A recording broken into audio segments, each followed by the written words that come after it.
Good evening, ladies and gentlemen. As official members of the club Kansas City Division, I welcome you. I do want to mention, before I introduce Professor Damrosch, I want to mention a couple of upcoming programs. We have on Tuesday, April 16th, here at the Central Library, we have our ongoing series, Writers at Work, with Whitney Terrell of UMKC. Himself a great novelist. He will be having a conversation with Tom Barbash, who is a well-known writer of fiction, top of the world, nonfiction, top of the world, about Cantor Fitzgerald and 9/11. His latest is a series of stories, contiguous stories called the Dakota Winters, about not the Dakotas, the state, but the Dakota, the apartment building in New York with its storied history. As I said, that'll be on April 16th. We have an ongoing series of programs with the Eisenhower Library. They are redoing the library in Abilene, and so they're presenting a series of programs and, of course, an exhibit that we have downstairs. We have a couple of those programs. David Mills talking about Marshall and Eisenhower. David Mills is a military historian at the command school. Louis Galambos is talking about Eisenhower becoming the leader of the free world.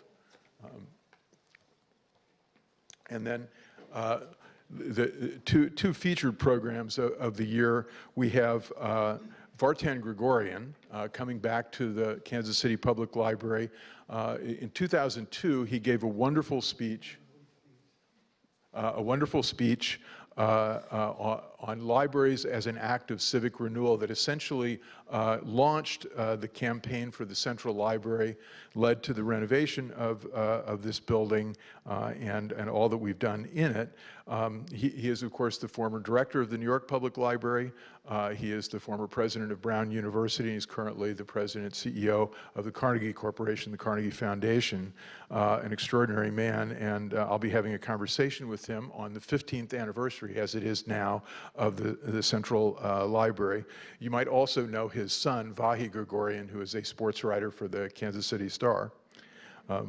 And then last but not least, we have the notable poet, Molly Peacock, who will be here on April 25th at the Plaza Library. But tonight, it is an extraordinary pleasure for me to welcome back Leo Damrosch. We conceived the Kansas City Public Library as a place of lifelong learning, and we prove it with Leo Damrosch, the Birnbaum Professor of Literature Emeritus at Harvard. If you live long enough, you will experience a deep history of literature, of culture, and of politics, what is sometimes called the long 18th century, simply by attending our Damrosch series, which we are now able to call it. This is Leo's fourth time in the library. He came first with Tocqueville in America, then with his now standard biography, magisterial biography of Jonathan Swift, and again with his beautifully illustrated volume on the artistry, literary, and visual of William Blake. We could have started with his volume on Hume and Johnson, his early books on Milton and Johnson. But I do want to mention his book on the Quaker leader Joseph Naylor in the 17th century, which I will come back to. But I recommend all of his books to those of you who seek extra credit in our Damrosch section of the lifelong learning curriculum. Tonight, we reach a special, I have to make my iPad work, sorry. Tonight, we reach a special climax with his talk. In fact, I should better say conversation on his book, The Club, Johnson, Boswell, and the Friends Who Shaped an Age. What a glorious group of friends. Edmund Burke, Oliver Goldsmith, Richard Brinsley Sheridan, Edward Gibbon, Joshua Reynolds, David Garrick.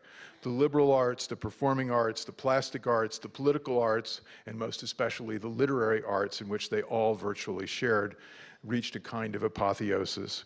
The club existed, as our author says, for conversation and wine, and the exhilaration of wit in gentlemanly combat, of course, all gentlemen at the time, Of course, a good part of the book it talks about the other little clubs that he created with Mrs. Thrale, with Fanny Burney, and with the menagerie he had, which certainly included women in his home. But as Boswell says, Johnson saw conversation as a contest, and Burke, his greatest opponent, because as we see in the book, this brought out the best in Johnson. The luxuriant variety of talents on view here, the stories, the epigrams, the tragedy and comedies of the lives, the historical, pastoral, tragical, comical lives are brilliantly told. As Joseph Epstein said in the Wall Street Journal recently, quoting Jacques Barzin, what we need in a book like this is impeccable scholarship with absolute lucidity, which we get, and I would add wit and narrative style. In the book, Leo Damrosch reminds us of the apothegm of Johnson's that if a man is tired of London, he is tired of life. But he gives the whole context, which makes the line even richer. And I would say, if a patron of this library is tired of Damrosch, she is tired of literature and life. Johnson condemned Rousseau for his preference for the savage to the civilized life, or as Diderot said of a character modeled on Rousseau, only the wicked man is alone. However we view Rousseau, and in his great biography, Leo thinks him not a little heroic and very much an original of the modern age, but whatever we think of Rousseau, Johnson was right about himself. He could not be alone, and in that need, in his valuing of friendship, conversation, the imagination of the social scene, and the investigation of the good life, the moral life in action or conversation, the moral knowledge of right or wrong, history is those examples which may be said to embody truth. I've just been quoting Johnson in his Life of Milton. In those needs and valuations was born the greatest literary society of all. In an essay in The Idler on the need for literary biography, Johnson says, there isn't much of it because the lives of authors are less heroic. But then he says authors partake of the same common condition of humanity, the same hopes and fears, expectations and disappointments, griefs and joys, friends and enemies, the same sudden vicissitudes of fortune. The heroes in life go from gradations of battle to battle, but the authors go from book to book. Well, we have gone from book to book with Leo Damrosch, and now from giant to giant, monument to monument in the club. And if the only end of writing is to enable readers to better enjoy life, again, Johnson, then Leo Damrosch has done it again. Now, I want to caution you. I think at Harvard they call this a trigger warning. As I said, one of his first books was a biography of a great Quaker leader, and Leo tells me that his next book will be on Casanova. If Dr. Johnson were here, well, sir, I believe he would be concerned about the direction, but not the fun. Ladies and gentlemen, the impeccable, the lucid, the witty, the companionable, the highly clubbable professor of lifelong learning at the Kansas City Public Library, Leo Damrosch.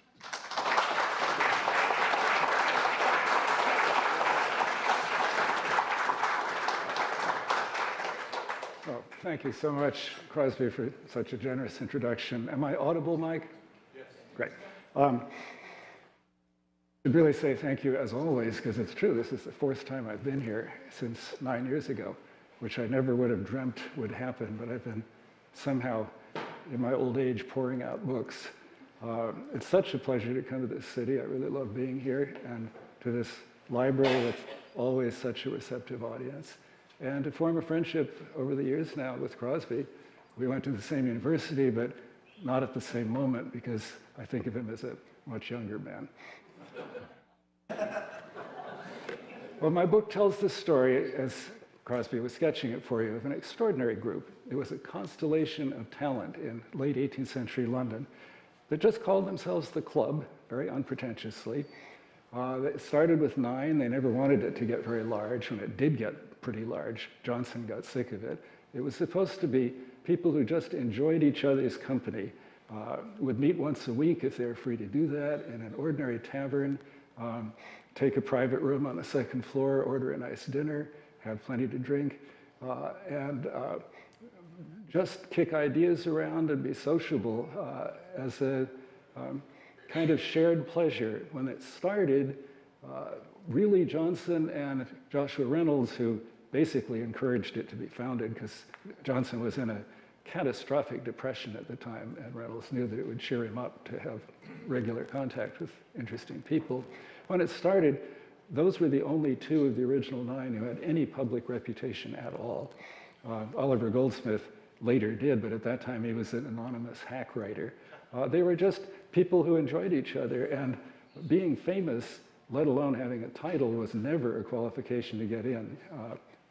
People were only elected by unanimous vote. One black vote could keep you out. And the club really maintained its distinctiveness for years. And yet, within its first dozen years, it had in it, I'll just list them, some of the members Crosby has already mentioned, but I think you could say Johnson was quite arguably the greatest British critic of all time, certainly an essayist as well. Edmund Burke is undoubtedly the greatest political speaker and political thinker in British history, I believe. Edward Gibbon, unquestionably the greatest historian in the whole of British experience. And Adam Smith, the great economist, actually was a quite faithful attender whenever he got down from Scotland. Boswell was not famous in his own day, but turned out to be a biographer of genius, and his Life of Samuel Johnson is a breakthrough in telling the story of a person's life in three-dimensional depth. They were all members of that club.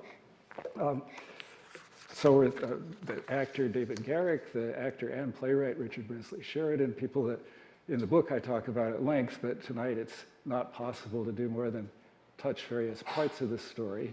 And mostly, I think I will try to build this talk around pictures.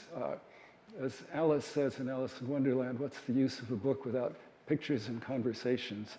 And we've got plenty of conversations because Boswell often went home at night and wrote down as much as he could remember. So we have very rich materials. But in addition, I figured out some years ago that most authors basically outsource their illustrations. They get somebody to find some pictures to put in their book. And I began to see if I started looking for the pictures as soon as I began doing any of the work on the book, I would find things that I would realize might be really interesting to see. So I'm going to actually spend some time with some pictures at the beginning, just introducing you to 18th century London and what it would have felt like to be alive then. And then mostly pictures of the people we'll be talking about. Those that I'll focus on will especially, of course, be Johnson and Boswell himself. Paintings of 18th century London tend to be spacious and restful. They tended to be commissioned by wealthy people who wanted an idealized London rather than the teeming and competitive and often dangerous London of the actual streets. Many of the best-known scenes are by Canaletto because so many Englishmen spent time in Venice, were impressed by his wonderful paintings of Venetian scenes, and they actually brought him to London for about a decade to paint their country houses and, of course, their city. Mike, if we could start the pictures, then I'll just leave it on. And what I'm going to do, because I need to use the pointer, the pictures, colors are beautiful here, but I think it's a little hard, especially if you're in back, to see detail, and I don't want to tell you about tiny things you can't see. This is a view by Canaletto that at first glance could be Venice, right? Because it's an expanse of water and sky and a very un-English shimmer of light on the water, and the dome of St. Paul's instead of Santa Maria della Salute. It's a kind of Venetian London. This is the terrace of Richmond House, a very expensive, elegant mansion in the foreground. And down here in the shadows, you can't really see him, there's a very well-dressed gentleman rapping on the door, and up above there, servants at work. And the river is busy, but in a kind of tranquil way. These are little water taxis, really, skiffs. There were only 2 bridges over the entire Thames in the 18th century, so that was how you got from one side to the other. And those odd things, which do look Venetian, are ceremonial barges brought out once a year by the livery companies that were in charge of all the different trades in order to celebrate their eminence. So they've commissioned that for this picture. This is Johnson's London, totally different. Charing Cross, that major intersection. He said, I think the full tide of human existence is at Charing Cross. Tobias Smollett, in his novel Humphrey Clinker, has his rather grumpy protagonist say, "The different departments of life are jumbled together here, rambling, riding, rolling, rushing, jostling, mixing, bouncing, cracking, and crashing in one vile ferment of stupidity and corruption."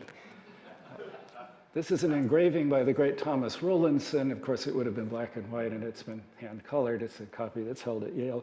And it's just full of things to see. There's a wealthy person's carriage trotting by, not interested in what's going on. But the crowd have gathered to see a couple of guys in the pillory who are there all day for some crime they've committed. And a historian that I just happened on quite recently says, if the spectators thought it was an unjust sentence, they were very sort of solicitous. But if they thought these people deserved punishment, they might throw things at them. And of all the ways to die that a criminal feared, death in the pillory was about the worst. And you could actually see a woman here picking up a stone, although I think she's kind of out of reach unless she has a very good arm.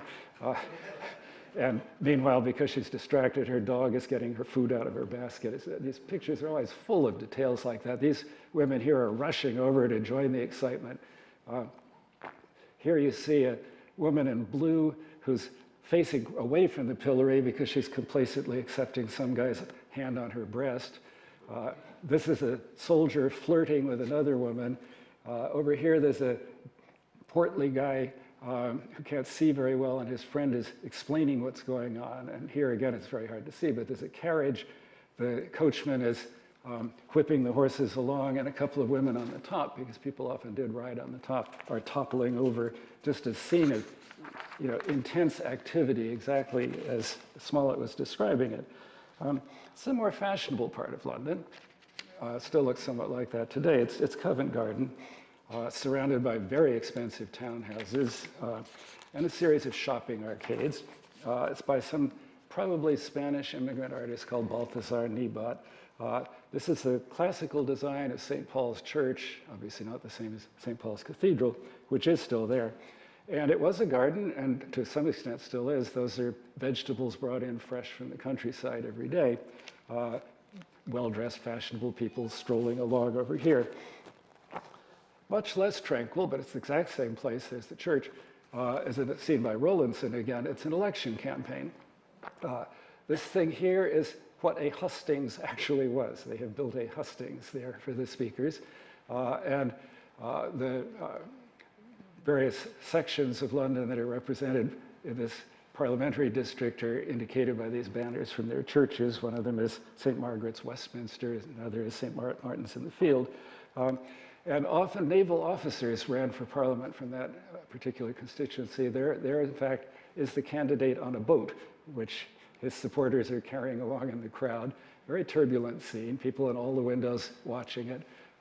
Coal smoke puffing out. That was the only way houses were heated, if they were heated, which they often were not. One more scene at Covent Garden, and this isn't jolly at all. Hogarth did a series called 4 Times of Day, and this one is called Morning. It's 8 a.m., as the clock says up there. Oops, I hit the wrong button. There's the clock up at the top. That's how you know what time it is. There's snow on the ground. This woman is shivering over a fire, trying to warm her hands.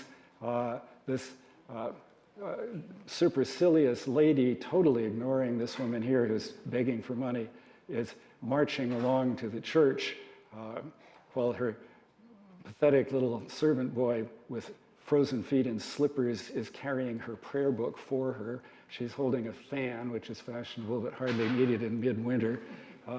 And the whole scene is one clearly of Hogarth's disgust at this kind of aristocratic arrogance. This is called Tom King's Tavern. It's in a different reproduction. You could read it easily. Tom King was an actually educated guy, got kicked out of Cambridge University for misbehavior, married the daughter of a woman who sold vegetables in Covent Garden, and they built this shack in front of the church. It's 8 a.m., but people have been drinking in there all night. Somebody's wig is being flung out. A couple of the guys are fondling prostitutes who don't look very interested. And as a Hogarth specialist, Ronald Paulson says, pretty clear that Hogarth sympathized much more with the raffish behavior in Tom King's Tavern than this cold classical church. However, over on the other side, these still exist, are the arcades that were known as the piazzas, which were meant to be a kind of Italianate, boutique area. But interestingly, down at the end, you can't quite see it in this particular perspective, was the Shakespeare Tavern. And its head waiter used to publish a little annotated volume called Harris's List of Covent Garden Ladies. And those were prostitutes whose clients would bring them to a private room in the Shakespeare Tavern. Boswell did that a few times. But usually, disgracefully, he would just pick up pathetic teenage girls in the alleyways and pay them a minimal amount of money and not ask them their name. And the whole thing, even he could tell, was sordid, but he couldn't stop himself. Kept a very rich diary in his first extended year in London when he was in his very early 20s. And it was lost for a couple of centuries, finally published in 1950 as Boswell's London Journal, and immediately became a bestseller because of all the episodes with the prostitutes. But it is very frank and fascinating about London life in general. Time magazine, or no, I think it was Life magazine, ran a piece on it in 1950. It said, Boswell's London Journal, it's good for what ails us now, because in the day of the hydrogen bomb, if we could just go back to, wigs and sedan chairs, we'd be better off. Well, I think this is a good example to give an illustration of Johnson's wisdom. Boswell never understood prostitution was really an institution. In a society where it was impossible to get a divorce, where most marriages were arranged, it was just accepted as a safety valve, that it was out there, and although preachers routinely pretended to denounce it, nobody ever did anything about it. And Johnson was really horrified because he knew a lot of prostitutes in his down and out years. And in an essay series he wrote called The Rambler, I'm going to quote you a paragraph. He tells the story of a young woman who is seduced by a relative. He gets her pregnant. He keeps her for a while as a mistress. Then he discards her. Now she has no means of support. In this abject state, he's imagining her speaking, I have now passed 4 years, the drudge of extortion and the sport of drunkenness. Sometimes the property of one man, sometimes the common prey of accidental lewdness. If those who pass their days in plenty and security could visit for an hour the dismal receptacles to which the prostitute retires from her nocturnal excursions, and see the wretches that lie crowded together, mad with intemperance, ghastly with famine, nauseous with filth, noisome with disease, it would not be easy for any degree of abhorrence to repress the desire which they must feel to rescue human beings from a state so dreadful. Johnson told a friend he knew that woman personally. That's the kind of thing Boswell didn't allow himself to know. The other great attraction at Covent Garden was the theaters. There were 2 of them. They were officially licensed. They were the only ones that were allowed, in fact, to have productions. And this one was indeed called Covent Garden. You can see how popular it was and how very cramped by modern standards. It's Rowlandson again. The spectators down here are jammed in the pit in backless benches. People who could afford to pay for it are in these boxes and galleries up above. That's the Royal Box, and King George III and Queen Charlotte are present for the performance. The other theater is Drury Lane, which is just a stone's throw away. We're in the pit here. Rowlandson again, everybody's obviously having a very good time, except when you look closely, I think this guy got banged in the head. Looks kind of miserable. Up in the gallery behind them, you see nobody's paying any attention to the stage. These guys are flirting with the young women and hoping to attract their interest. Boswell loved the theater. He always sat in the pit to be as close to the stage as possible. A curiosity is, he says once, I sat just at the spikes. These were actual, they're alarming spikes, because otherwise people would crawl up on the stage and interfere with the action. And he was absolutely irrepressible and shameless about telling about himself. So he actually tells in print years later, there's a caricaturist that illustrated this moment. I wish I could do a Scottish accent, which I can't really, but there's a very good audiobook version of The Club by a performer named Simon Vance, and he, taking my advice, has Boswell as a Scot all the way through, which is indeed how he spoke. I entertained the audience prodigiously by imitating the lowing of a cow. And the audience cried out, "Encore the cow!" And so he then was inspired to try some other animals, but less successfully. A clergyman friend from Edinburgh was sitting with him and said, "My dear sir, I would confine myself to the cow." Close to the theaters was a little bookshop run by a sometime actor. His name was Thomas Davies. He wasn't a very good actor, but he made a famous contribution to our culture. He introduced Boswell to Samuel Johnson. Boswell had been trying to meet Johnson, but didn't have any mutual friend. And Davies said, he often comes in here and browses in the bookshop. And one day, sure enough, he showed up. As one commentator says, Johnson met his predestined biographer. This, however, is a more important place. It's the Turk's Head, where the club met weekly for the last 20 years of Johnson's life. And onward after that, though, it was sold and it moved various places. Still exists under a somewhat different name. The Westminster City Council has a plaque outside that says, "Here in the former Turk's Head Tavern, Dr. Samuel Johnson and Sir Joshua Reynolds founded the club in 1764. Can't really read the sign, but it very soon afterwards became a dispensary with medicine for the poor, and it's had various other occupants. Today it is occupied by the New Moon Loon Supermarket, but it still stands. Very different scene, out in the streets again. A painting by John Collett, in fact called London Street Scene. There's a lot going on. The guy bestriding the cobblestones has just triumphed in a sword fight. And he's striking a stagey pose, and he's now brandishing his knife at these watchmen who are coming to, if not arrest him, at least get him under control. And they're pointing indignantly at a street light that somehow got smashed during the excitement. There was no police force yet, just the night watch. And on the pavement behind him, this is a big basket belonging to a strawberry vendor. And his fallen opponent still has one of her little baskets on his sword, and she's courageously disarming him. And in his pocket, you could read all this in a better close-up. It's a manual entitled Peter Parry on the Use of the Small Sword, which he has obviously failed to profit from.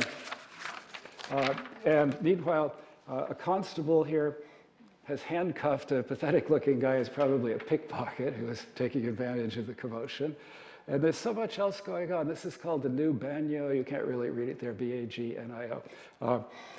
It advertises sweating, cupping, there it is, New Banyo, sweating, cupping, and bathing. Cupping was medical bloodletting. It was a bathhouse, but it was really also a brothel.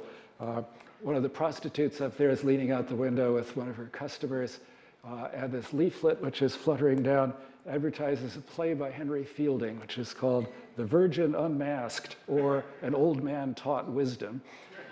And meanwhile, a more fashionable lady, not a prostitute, is climbing out of a sedan chair, which two guys carry, putting their fee into the guy's hat. She would be having assignation at the Banyo with a lover, though she's not actually an employee. And here's a stagecoach just about to leave for the city of Bath. It says right on the door, oops, the Bath Fly. And on top of the coach, it's early morning, somebody's already drinking a mug of beer. This guy's puffing a long pipe. You can't see very well, but between them is a pet monkey wearing a turban. And inside are a rather disapproving elderly couple, except their lapdog is wearing some kind of a kerchief or shawl. And we're still not done because this sign advertises the original blanket warehouse, and it also has the standard emblem, a golden fleece, because illiterate people otherwise wouldn't know what it sold. Late in the 18th century, it became illegal to have these hanging signs because they kept falling on people and killing them. Here's a rather ominous ad that says, Peter Probe, surgeon. More people watching the excitement, and way up at the top, a chimney sweep doing his work. It's such a rich picture. My arthritic knees are fighting me, but I believe this is a page I do not need again. Just a few more London scenes will go on. Several times a year, there were public hangings at Tyburn, where Hyde Park is today. They were thought to deter crime. Of course, what they were was great festivals. That's by Hogarth. Quite a lot to see. Hogarth's pictures are always very full of detail. This is the condemned, oops, why do I keep hitting the wrong button? I'm sorry. The condemned man is here with a Methodist preacher haranguing him while he's holding open a prayer book. He's got his coffin in the wagon with him. The guy who ought to be counseling him spiritually is the ordinary of Newgate. That would be the Anglican chaplain, who has no interest in the thing at all. And here's the executioner up on his gallows, smoking a pipe cheerfully, waiting for his moment to come. And this enormous crowd, people who could afford it, have bought seats in a grandstand, like at a golf tournament. Every kind of busyness going on. And I particularly like this moment. There's a guy selling cakes down here, and a little boy is picking his pocket, obviously not deterred by the possibility of being hanged one day. And then it would be normal to sell copies of the prisoner's last dying words, always ghostwritten, of course. So this ragged woman is already bellowing out her wares while the guy is still dangling from the gallows in the background. Boswell, by the way, often went to public hangings. He had a kind of morbid fascination with death, and though he became a lawyer, a kind of vicarious identification with criminals, especially highwaymen, as though maybe he deserved to be hanged, and he couldn't keep himself away, even though he knew it was bad for him to go. A few more pictures. We saw ornamental barges that only symbolized commerce, now actual commerce. This was the old London Bridge. Still had those houses on it right into the mid-18th century, then it got widened. As you know, the Thames is tidal, and it was very dangerous to try to shoot even a rowboat through those archways. This is the ebb tide pouring back down toward the sea. So what would happen is, mostly you'd go around on land. Some daring person is shooting the rapids. And larger ships absolutely had to collect down below. So this is called the Pool of London, and it's below the bridge, and that's where all the commerce came upriver. Forest of masts lining the wharfs. There's obviously the Tower of London in the back. At that time, it handled 1,500 ships per year with something like 250,000 tons of goods. It was a major commercial port at that time, and lots of activity. We don't have time to remark on all of it, but it's interesting. This is wine from France. It was about to stop. This engraving was made just before the 7 Years' War, when there was an embargo on French wine for a while. And they didn't import it in bottles, I suppose because they took up too much room. So it came in these large casks, and these are empty bottles waiting to be filled. And then all kinds of people there just to enjoy the commotion. There's a little black servant here pointing derisively at these fashionable ladies ostentatiously kissing each other. There are several thousand freed blacks, mostly from Jamaica, who were servants in London. And Johnson, in fact, had virtually a surrogate son whom he inherited from a friend whose father had been in Jamaica. And his name was Francis Barber. Johnson gave him a good education, left him a lot of money in his will. There's surprisingly more variety of that kind in 18th century London than you would suspect. Johnson was always totally an abolitionist before there even was a movement. Scandalized Boswell, who thought slavery was good. One time Johnson was at Oxford, which was always very conservative, and scandalized the academics by proposing a toast, "Here's to the next insurrection of the Negroes in the West Indies." One final city scene, below the bridge again. It's the famous Billingsgate fish market. Fishermen would come up there every morning and unload their cargo to be carried into Covent Garden and other places. And it gave its name to a word. Johnson defines Billingsgate. He wrote a great dictionary, pretty much single-handed, in 1855. A cant word borrowed from Billingsgate in London, a place where there's always a crowd of low people and frequent brawls and bad language. And that's just such a scene. There's fights going on everywhere. There's a fishwife, as they would have called her, drunken and collapsing on the ground, and a kindly fisherman is offering her another mug of wine or beer to cheer her up. A dog is eating her fish. Now for some of our principal characters. Start with Johnson. Almost all the portraits, I think, are misleading. They're done in middle age or later, with wigs, which gentlemen always wore for formal appearances, but it does kind of make them look generic. And he's always kind of scowling and grumpy because he hated to sit still and have his portrait painted.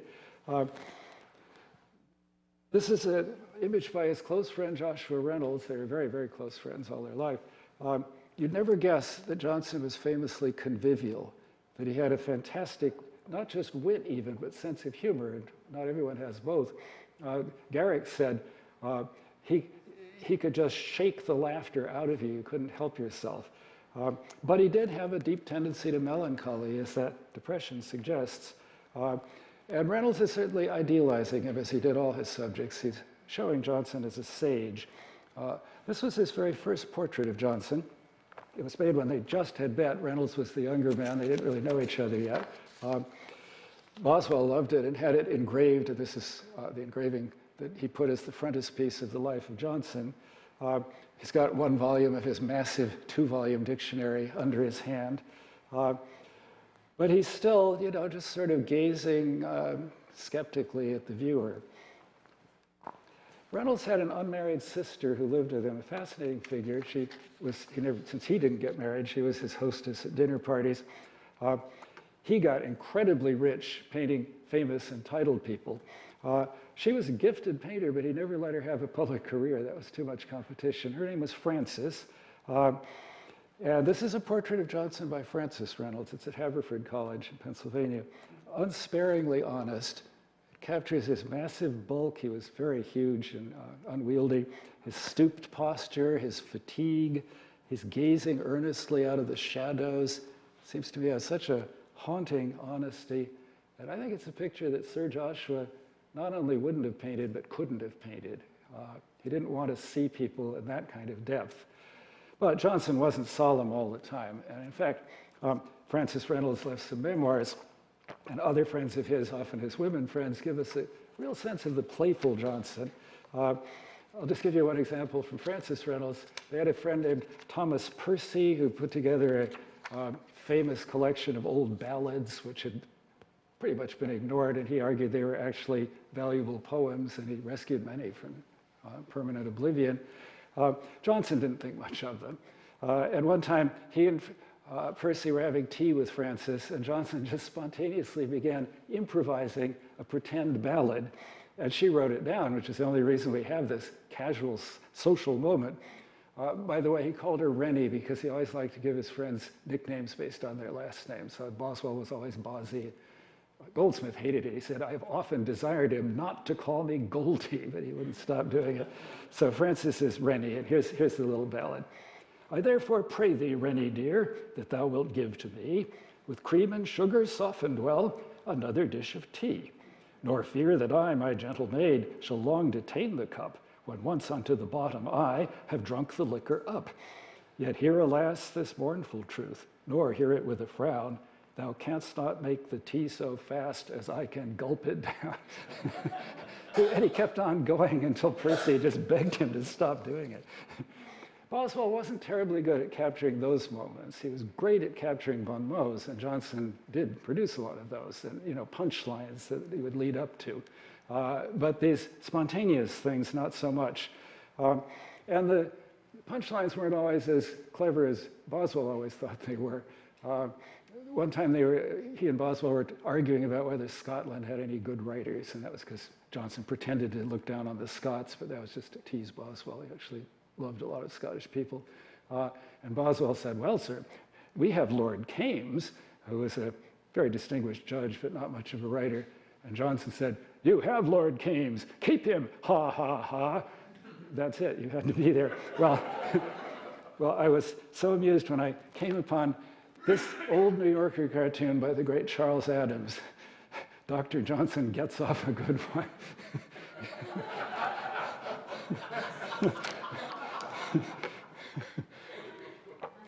Actually, some of Johnson's wittiest remarks were not elaborate, punchlines, but just spontaneous one-liners. One time, they'd have gone to Scotland together, which was quite an adventure back then. And Boswell was saying, maybe we should take a trip to Ireland. And Johnson wasn't keen on it. Boswell said, well, isn't the Giant's Causeway worth seeing, which is a famous rock formation in County Antrim? And Johnson said, I've always just cherished this, worth seeing, yes, but not worth going to see. And one other thing, he had no ear for music, as was remarking before this event began with one of Crosby's friends who is a musician. And it was partly because he was very, very deaf as well as very nearly blind. He had a serious tubercular infection from cow's milk as an infant and badly impaired him. So it wasn't really his fault. He said the only distinction he could make in music, he could tell the difference between a bagpipe and a guitar. So you can't, in a sense, blame him. But he was taken to hear a famous violinist and bored to death. And his friend said, but you have to understand, it's extremely difficult. He said, difficult do you call it, sir? I wish it was impossible.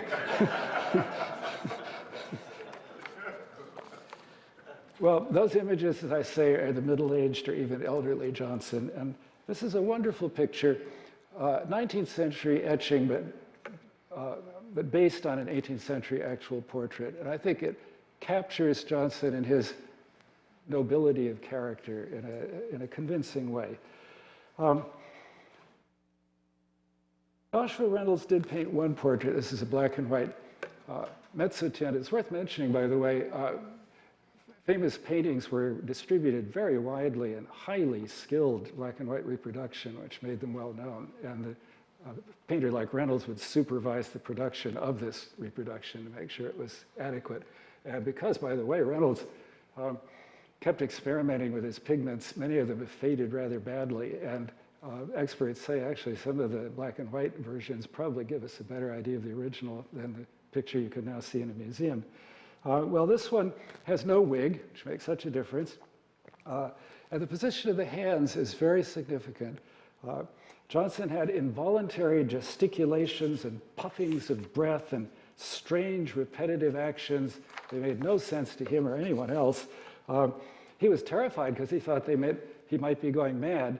It's obvious what it was, but no one until 1980 would have known it was OCD, obsessive compulsive disorder. Symptoms are perfectly clear, which is, you know, an affliction, but it's a neurological disability. It's not insanity. And Johnson would have been much happier could he have known that.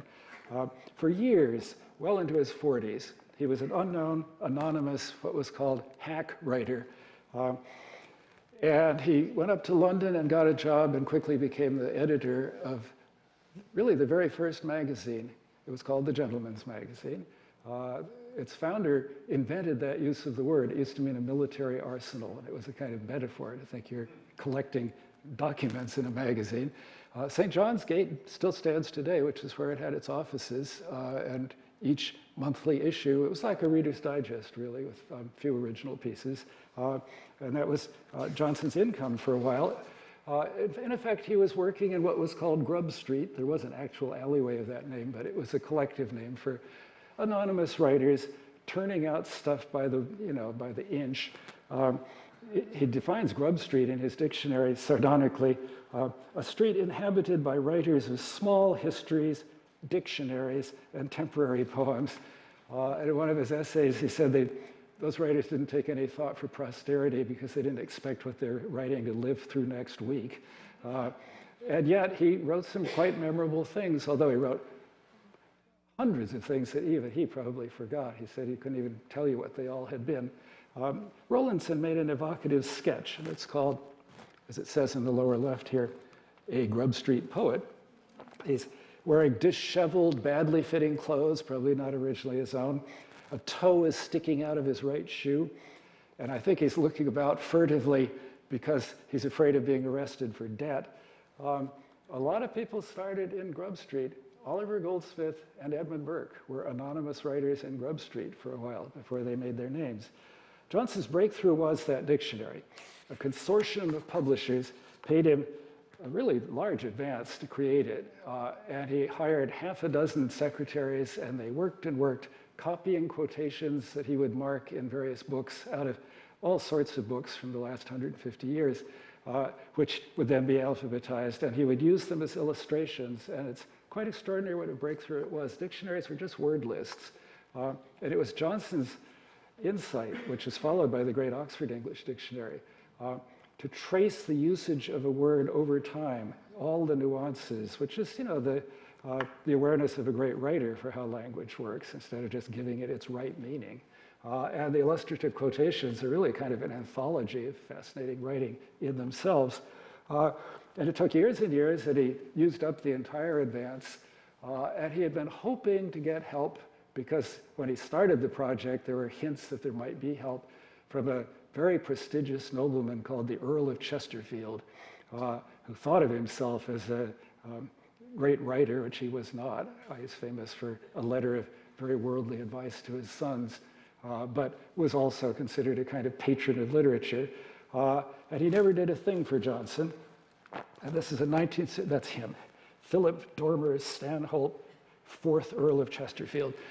This is a 19th century recreation of a scene in which Johnson is waiting indignantly in his antechamber with a whole bunch of other people who are hoping to get to see the great man, none of whom ever will.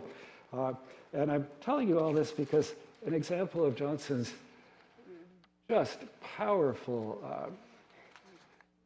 self-esteem and sense of injustice in his writing comes out in a famous letter he wrote, private letter to Chesterfield, which eventually became known because Chesterfield actually kept it. You had to admit it was awfully well written. He wrote it because just when the dictionary is coming out, Chesterfield suddenly published something saying, I hear this great dictionary is coming out. I think that's great. And of course, he thought he would be mentioned on the title page or something. And Johnson says in the letter, 7 years, my lord, have passed since I waited in your outward rooms, or was repulsed from your door, during which time I have been pushing on my work through difficulties of which it's useless to complain, and have brought it at last to the verge of publication without one act of assistance, one word of encouragement, or one smile of favor. Such treatment I did not expect, for I never had a patron before. Is not a patron, my lord, one who looks with unconcern on a man struggling for life in the water, and when he has reached ground, encumbers him with help. Having carried on my work thus far, with so little obligation to any favorer of learning, I shall not be disappointed, though I should conclude it, if less be possible, with less. For I have been long wakened from that dream of hope in which I once boasted myself with so much exultation, my lord, your lordship's most humble, most obedient servant, Samuel Johnson. And as I mentioned, in an earlier generation, a lot of noblemen like that would have automatically been elected to the club, not this one. It was in its first 40-some members, it was, I think, 12 years before any peer was elected, and there were only ever 2 more in that entire time. It was becoming a dominantly dynamic middle-class culture. Well, by the time the dictionary came out, Johnson was acknowledged the leading man of letters of his generation. University of Oxford, he had dropped out after a single freshman year because he couldn't afford to stay there. Now gave him an honorary doctorate, which is why everyone calls him Dr. Johnson. He never did. It was not an earned doctorate, and he didn't give a damn about it. And it was probably because they admired his conservative principles that they were honoring him, not in fact for his literary gifts at all. But in fact, literature still didn't pay well. And what rescued him was an annual pension from the crown of £300, which was quite a sum in those days. And he then was able to live comfortably without constantly having to write something just because he needed a paycheck next week. Art was altogether different, because I can show you pictures. I'll spend some time with Reynolds. A fascinating character, a cultivated man, very intelligent, a worthy friend of all these others, but determined to become extremely rich, and he did so. He cultivated a privileged audience that would pay very handsomely, like £150 for a single portrait, because he could both paint recognizable likenesses and flatter you. So it was said he made stupid people look intelligent and ugly people look, at least attractive. And it turned out to be an extremely lucrative trade. And it wasn't necessarily always cynical. Here's a good example. His very best friend He wept when Oliver Goldsmith died very young of a disease, and did no work for a day, which for Reynolds was unheard of. This is his portrait of Goldsmith. Francis Reynolds said, who knew and loved Goldsmith, it gave dignity to Goldsmith's countenance and yet preserved a strong likeness. This is probably what Goldsmith looked like. A guy named William Henry Bunbury did that sketch. And you can just see the difference. I'll go back. It's still the same face, but it brings out, the depth that there is in Goldsmith as a very impressive person. This is a self-portrait Reynolds did in his 20s, already, gazing into his future with a kind of earnest ambition. Here he is in his prime. He was losing his hearing. He used to have an ear trumpet. Not ashamed of it. It's not important. When he did in old age start to lose his eyesight, that was a disaster for a great painter. Some of his sitters were very distinguished. I'll just tell you a couple. This guy got into the club after some years. He is Sir Joseph Banks. He was a very great botanist, became president of the Royal Society. As a young man, he sailed in the Pacific with Captain Cook on one of his expeditions. Admiral Augustus Keppel, a major naval figure. See, it brings out, yes, he was an overweight gentleman, but it brings out a kind of strength and determination. You can see why people wanted these pictures painted of them. Other military men weren't exactly heroes. This is Gentleman Johnny Burgoyne, whose surrender at Saratoga was a turning point in the Revolutionary War. He was especially good at famous beauties. This one, it's at Yale now, is Frances Abington. She was a gifted actress. She was actually in the original cast of Sheridan's School for Scandal. It was rumored that Reynolds was in love with her, and it's easy to believe he might have been. But above all, aristocrats, ladies especially, and their children especially, and he made them extremely adorable, didn't he? Some are sweet to the point of saccharine, and this is his goddess Venus, with the piping boy, an extremely soft and innocent goddess Venus. He did like biblical themes too. This is the infant Samuel at prayer. And this is the child John the Baptist in the wilderness. Interestingly, he would recruit London street urchins to be his models. And a Victorian painter, William Frith, happened to ask a quite elderly man to sit for him and asked him if he'd ever modeled before. And the guy said, yes, once when I was a boy. A deaf gent done it. Leastways, he had an ear trumpet, and I shouted at him. The old gent made me take off all but my trousers. There was a lamb in the picture, as the old gent done. That's the child John the Baptist in the wilderness. The Royal Academy had an annual exhibition, but it's not what you'd expect in a gallery today. Hundreds of pictures just coating the walls all the way up to the high ceiling. You couldn't possibly look at them. And people aren't even trying to. They're just hanging around, having a good time. Rowlandson had fun with this one. He did a picture called The Exhibition Staircase, and it's spelled S-T-A-R-E. It was a very steep staircase, and the gentlemen are getting an unexpected treat, English ladies in the flesh. Let's look at Boswell. He was 31 years Johnson's junior. This is the family mansion. Came from a very well-to-do family in Scotland, granite mansion that his father had designed to replace an older one. Father was a distinguished judge in Edinburgh, though this is their country place. And as you can tell from his picture, Lord Auchinleck, his name was, he wasn't just a judge, he was very judgmental. It was impossible to please him, and you can see it there. James never pleased him. James dutifully became a lawyer because he was supposed to, but he never liked the law. Did it half-heartedly. And Johnson, I said this in the book, he found the father he should have had. And in Boswell, Johnson found the son he never had. It really was a deeply important relationship to both of them. Johnson gave him lots of advice, and that was good because Boswell didn't mind being reproved as long as it wasn't being, abused. But also made it clear he loved him, which he never got from either of his parents. And I think Boswell's irrepressible vitality, his tendency to always be breaking the rules, and his extraordinary sociability, people who knew him said his very face was expressive of mirth. I think all of that was a tonic to Johnson with his tendency to solemnity. But he had a disability too, which also was not that understood. And that was almost certainly bipolar disorder. He couldn't understand why he sometimes had catastrophic depressions in which he felt, kindred spirit to Johnson. Other times, inexplicable elation, wake up the next morning just full of energy. And of course, nobody then knew why. They had no concept of mental illness. It's just harrowing to understand as you read about it how little they could offer somebody. I'll give you one example. In John Locke's essay on human understanding, when he does what passes for psychology there, it's really a book of philosophy, he talks about it, a typical example of an insane person is the man who thought he was made of glass. And in every other respect, he was perfectly normal, but he had to take great care not to get broken.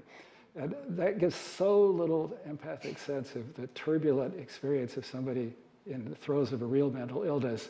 So all his life, Boswell has that to cope with, and it's one reason, undoubtedly, he did become a really hopeless alcoholic. After he finished his legal studies, which he had to do in Holland, because that was where Roman law, which was closer to Scottish law, was still practiced, his father funded a grand tour through Germany and Italy and ultimately France. Took 2 years. Gentlemen often did that. You're supposed to make connections and learn languages.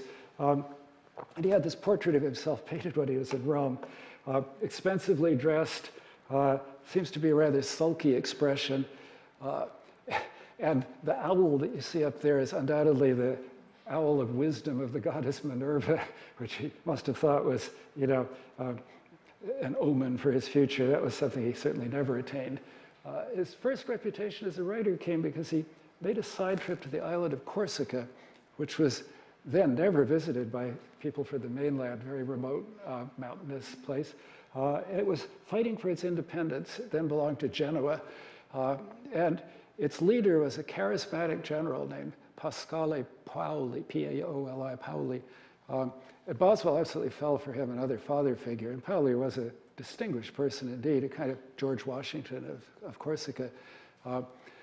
When Boswell got back and the Corsican Revolution failed, it became a part of France and is to this day. Paoli moved to London, actually became good friends with Johnson as well as Boswell. And Boswell wrote a book about Corsica, partly his journal while he was there and partly the history of the island. And it made Paoli famous everywhere as a fighter for liberty, which is why there's a Paoli in Pennsylvania. And in fact, also Boswell was friends with John Wilkes, who was a somewhat radical politician, and a colleague of his named Isaac Barré, and that's why there's a Wilkes-Barre, Pennsylvania, because these sort of idealized figures before we had our revolution were held up as examples. So Boswell published that book and liked to be known as Corsica Boswell. And it happened that David Garrick organized a big Shakespeare jubilee at Stratford-upon-Avon, and so Boswell showed up there in the dress of a Corsican mountaineer, which he describes at length. I won't read his whole description here, but he's got a dagger at his belt and a flintlock rifle over his shoulder and so on, and a cap that says "Viva la Libertà" on it, and had this published in London newspapers because he was very good at self-promotion. But the images made in his lifetime, I think, don't show very well what he was really like, which was whimsical and charming. And I love the illustrations from a not very well-known 50-year-old illustrated edition of The Life of Johnson. It was illustrated by Ernest Shepard, and you might know him from his Winnie the Pooh illustrations. A very gifted draftsman. After Boswell took a trip in Scotland with Johnson and wrote that up, they had stayed at the Cawdor Castle. Macbeth was once Thane of Cawdor. He described in his journal this little episode. "I shall never forget the enchanting impression made upon me by some of the ladies' maids tripping about in neat morning dresses. After saying nothing for a long time but rusticity, their elegance delighted me, and I could have been a knight-errant for them. Such is my amorous constitution." Boswell put most of that in the book that he published, but not the amorous constitution. Well, as I just mentioned, long before he even reached middle age, he was a confirmed alcoholic. He had disastrous falls downstairs. Often he couldn't remember the next day what he did the previous night. It got worse after his wife died. He had a very loving marriage, though certainly not a faithful one. He never stopped seeing prostitutes, which he generally forgave.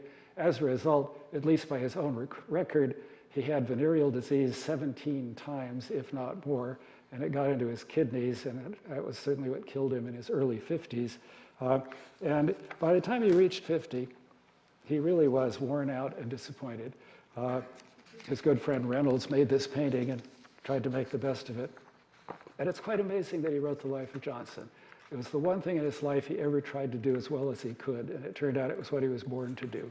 You know the old distinction between a vocation and a career? A career is climbing up the ladder. That would be the law, and he never got 2 rungs up the ladder.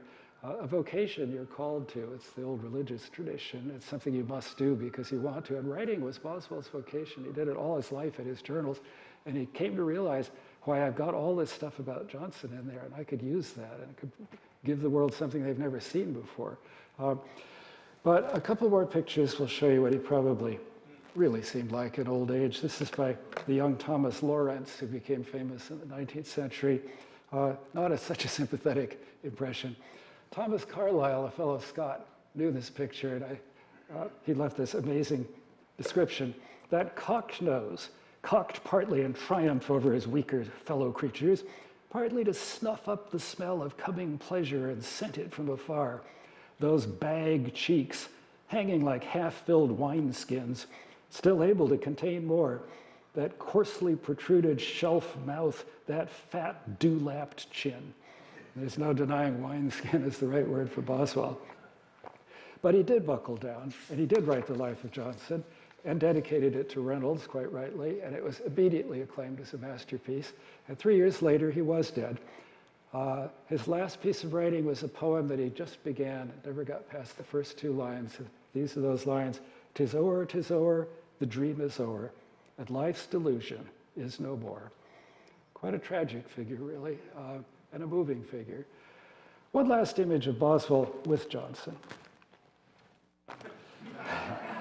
In 1918, Johnson's former house, the one in which he had done the dictionary, in the attic of which he had all those secretaries at work, it's in a place called Gough Square, became a museum in his honor, which it still is. Max Beerbohm loved The Life of Johnson, and he presented the museum with this illustration. And I can't read to you all the tiny print, but it's a very, very clever parody of Johnson's Boswell's style. And it's true that physically they were an odd couple. Johnson's 6 feet tall and almost gigantic in girth at a time when that was unusual. Boswell, 5'6" and a little bit portly. But as Boswell understood very well, it wasn't just physically that Johnson was bigger than he was. Well, as I said at the beginning, I wish I had time to tell you more about all the members of the club. For example, Garrick's incredibly naturalistic acting. It's some very intelligent people left descriptions of particular performances, and you can see up until then, actors stood around, recited their line, didn't look at each other. He directed as well as performed. He got his actors to work as an ensemble. They worked on eye contact, body language, and people said when you saw him in The Storm in King Lear, you just felt their hair stand on end. They didn't have theatrical effects. They just had a few candles. And he said, whenever you saw him, every single time you saw him, you felt the storm. He had that gift. I try to write about it at length in the book, but there's no way to do it justice now. And of course, the performances are lost forever. We just have descriptions of them. The Wealth of Nations, I do have a chapter on Smith.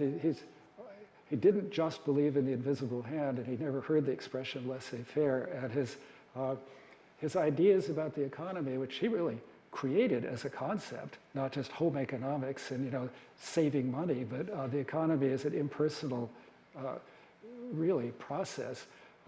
Those are incredibly foundational, and I try to do some kind of justice to that. Gibbon's Decline and Fall, incredible masterpiece. I did a whole course for it.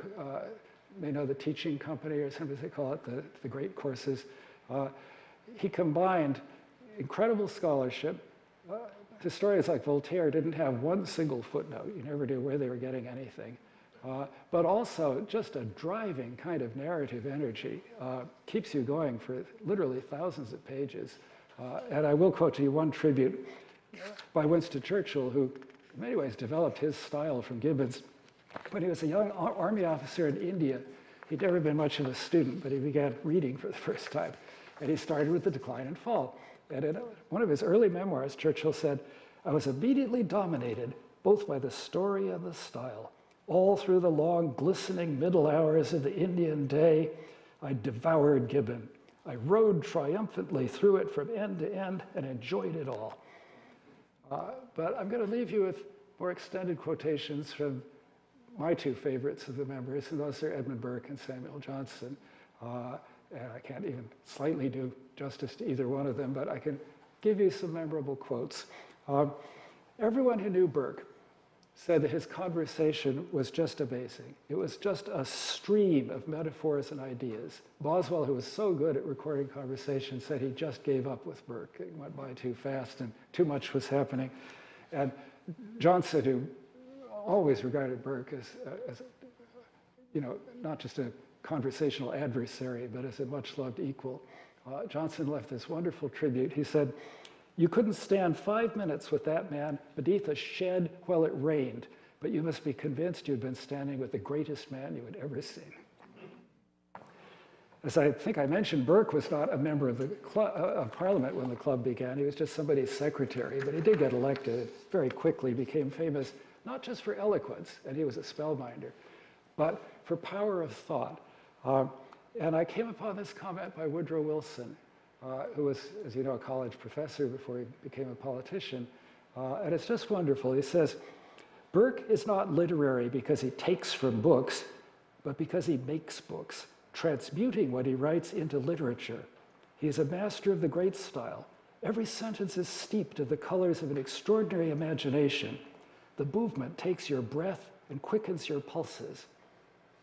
We used to have presidents who could write like that.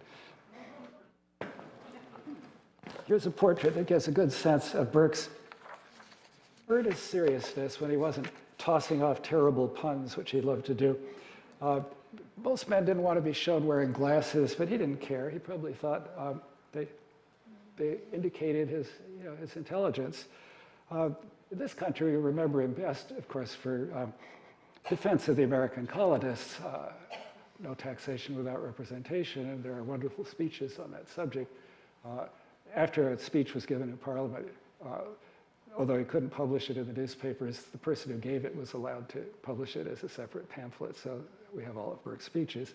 I'm going to give you an example, less well known maybe, of his commitment to justice in a completely different cause. As an Irishman, because Ireland was essentially a colony of England and an exploited one, he had deep sympathy not just with colonists from the mother country, but with the people they had colonized. And he took not just interest, but made a crusade out of what was being done in British India, which, as you probably know, began simply as the trading headquarters of the East India Company from way back in Queen Elizabeth's time, and gradually became the de facto government of half of the subcontinent without anyone exactly wanting it to. So the British eventually regularized things and sent out a governor general, but it was still just a cash cow being exploited, and young, inexperienced, incompetent administrators were sent out to get as rich as they could and come home again. What Burke understood, he never went there personally, but he read a lot about India, and he knew people who had been there. It was unlike the Americas, where the number of Native Americans was relatively small compared to the colonists. It was an enormous population of ancient civilizations and 3 great world religions that the English were presuming just to suddenly take charge of. And he got his chance in a trial for an impeachment trial of a governor general named Warren Hastings. And they were trying to convict him of corruption, which was probably true, but every administrator probably was corrupt. Eventually, because it was in the House of Lords, eventually the House of Lords acquitted him.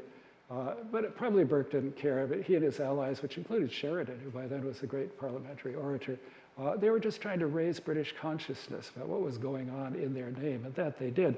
So I'm going to read you one memorable statement from one of his speeches, and there he is during that trial, speaking passionately. "Young men, boys almost, governed there, without society and without sympathy with the natives. Animated with all the avarice of age and all the impetuosity of youth, They roll in one after another, wave after wave, and there's nothing before the eyes of the natives but an endless, hopeless prospect of new flights of birds of prey in passage, with appetites continually renewing, for a food that is continually wasting.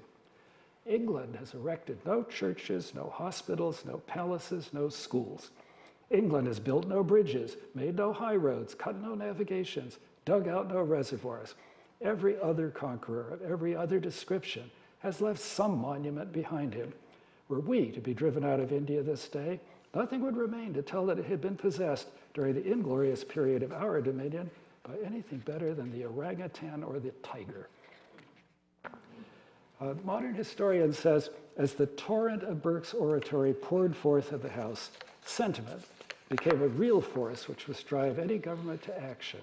For the first time, there were heard in the House expressions of regret, to become common in the 19th century, that Europeans had ever set foot on these distant shores. Of this humanitarianism, Burke was the main inspiration. It's impossible even now to read his words without being stirred. Well, the central figure of the club, and certainly my book, was always Samuel Johnson, and I will close with him. His greatest work at the very end of his life was called Lives of the English Poets. And as usual, it happened because some booksellers, which they called publishers, came to him and said, we'd like some little prefaces for a multi-volume edition of English poets. He thought it would be an easy job, and he got carried away and wrote book-length studies of some of the major poets, and it is a masterpiece. 18th century critics talked a lot about what they called the rules, and it's all too prophetic of what's now called theory with a capital T. I'm a lifelong academic, but I don't have much use for what people in my profession are now talking to each other about, but not to anyone else. Johnson always wrote for what he called the common reader. Virginia Woolf took that from him as the title of her collection of essays. He meant ordinary, intelligent people reading for pleasure and enlightenment who have no interest in abstract concepts of the kind that professionals might want to argue about. So in the lives of poets, I'll give you a couple of examples. He thought Milton was one of the greatest poets of all time, which I do too. And Paradise Lost, probably the greatest poem in our language, I think that too. In the life of Milton, he says the only reason it isn't the greatest epic poem ever written is Milton didn't get there first, because Homer and Virgil did.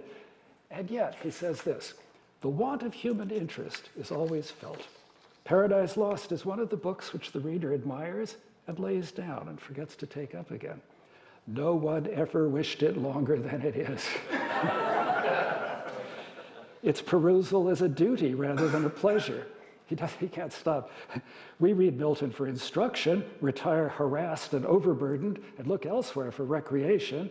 We desert our master and seek for companions. And I can testify, much as I admire and love Paradise Lost, that's all perfectly true. And I'm going to give him the last word.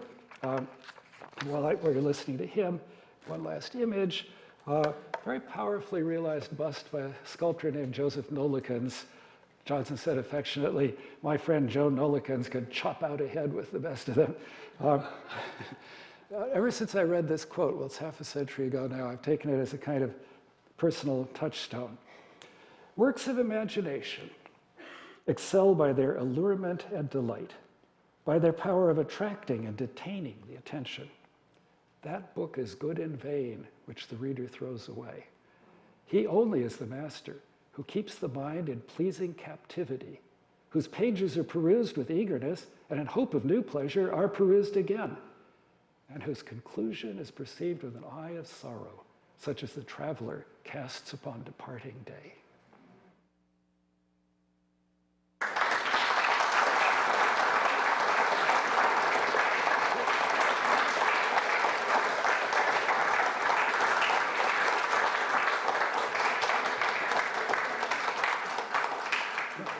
Anybody wants to ask questions?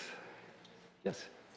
Do you write at all in your book about contrast between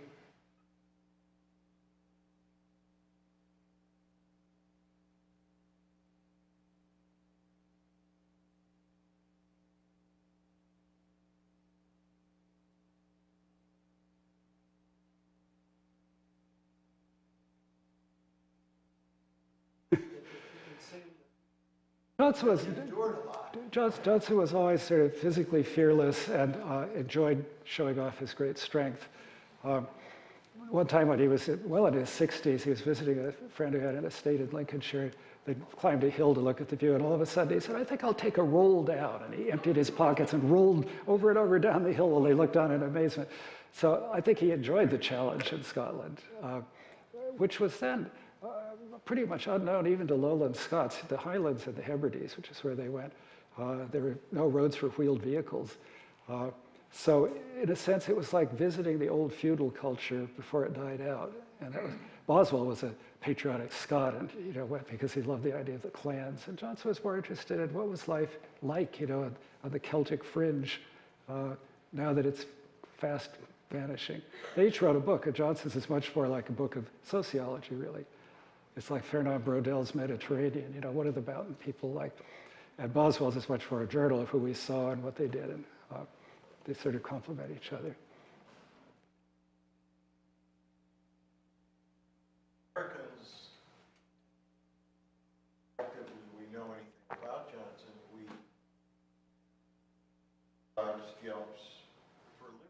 Yeah. Well, did he know Americans? He knew some, but what Was he positive about? he wasn't positive about the colonists. First of all, he thought a lot of them were the dregs in British society. All those convicts were sent to the colonies rather than executed. So there's some truth to that. But also, he thought they'd expropriated the land of the Native Americans. So he had no notion of giving it back. Nobody did. But he thought they had stolen these plantations that they now have, and he certainly thought slavery was a moral evil. So yeah, he was not very sympathetic. But he didn't think the Americans deserved to rebel because he thought, you've made your peace with us. We put you there. You're still Englishmen. So you don't get representation in Parliament. What's the big deal? Most people don't. I guess what I'm asking is, did he have positive feeling? Did he think that Americans had redeeming qualities of Well, individuals, of course, he did some, but I think as a group, he tended to marginalize them. Yeah.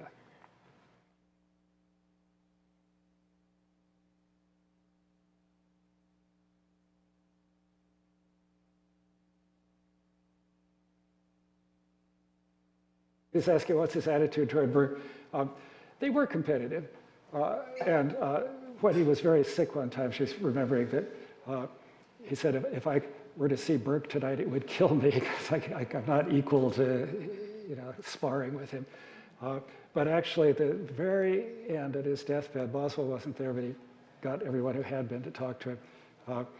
Burke came to see him one last time. He said, "I'm afraid, it may be inconvenient for you to see me." He said, "I must be in a very bad state indeed if I do not want to see you." And Burke said, his voice breaking, "Sir, you've always been too good to me." So that was their last exchange.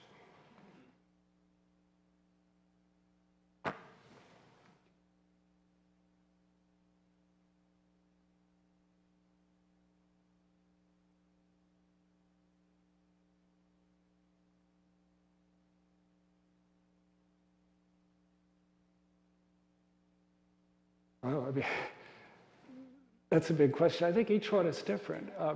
This is a collective biography.